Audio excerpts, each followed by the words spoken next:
Hi, I'm Rob Anderson with Pushback.org. I am in Denver at the Democratic National Convention, and as many of you probably already know, the convention is this week. But what some of you may not know is that the College Democrats of America are also holding their convention this week.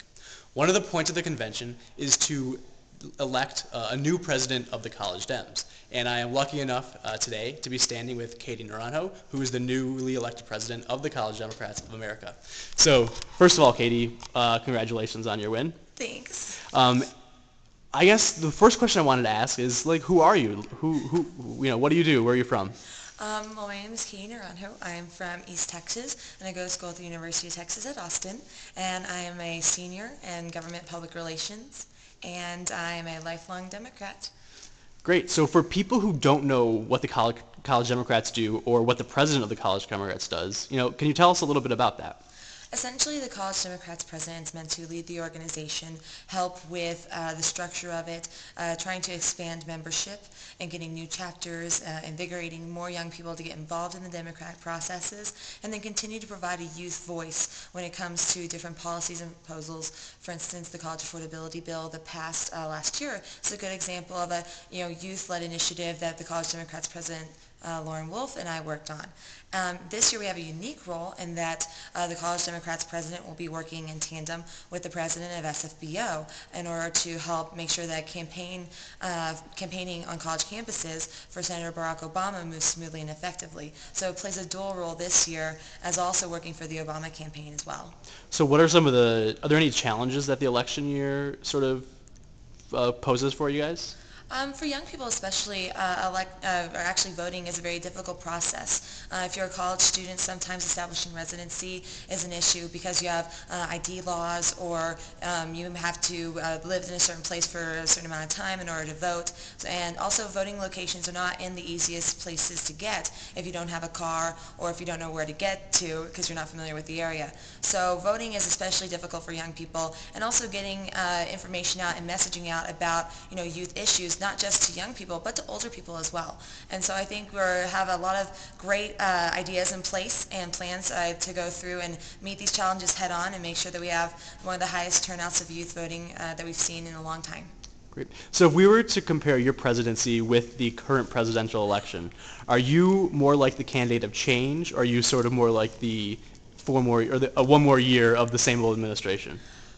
I don't know if you can really compare them. I think that there's definitely a lot of change that's going to be happening. However, luckily, in College Democrats, we've had really great presidents. Unfortunately, in the U.S., we haven't had such great luck in the last 8 years. So I get to continue on some great policies that our previous presidents worked on, while also maybe changing it up a bit and bringing some Texas style to it. So what are some of the new things you might be bringing to the position?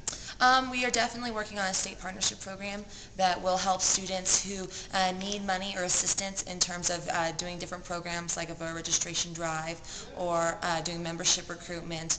If they need help, then we will provide them with grant money.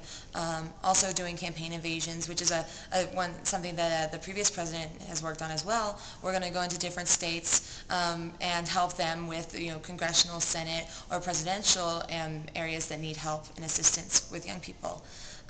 Another thing that we're super excited about is the policy committee that we're going to be creating, which will help us facilitate activism not just until November 4th, but after. So students who care about these issues and care about Senator Obama can continue their activism and start looking at the issues that they care most about through different policies and pieces of legislation that are proposed, and will help to provide a youth voice to the Democrats who want to make sure that they are represented not just by the candidates but by legislation that we look at supporting. Great. So last but not least, what is it like to be in Denver right now as a young person? Really cool. It's very interesting. You meet a lot of amazing young people, especially at the College Democrats of America convention. I'm so lucky that there are just so many young people that are excited about voting this year and getting involved. It's interesting to see all the security and famous people walking around. You're like, oh, saw you on CNN the other day. Crazy. But it's really neat to be here, especially in such a historic year, and it's very awesome to see so many young people here. Back in 2004, there weren't as many young people, and there were definitely not as many young delegates, and we've definitely increased our numbers, and we are representing the youth population in the Democratic Party and in America very well. Great. Well, thank you very much, and best of luck with the year ahead. This is Rob Anderson for Pushback.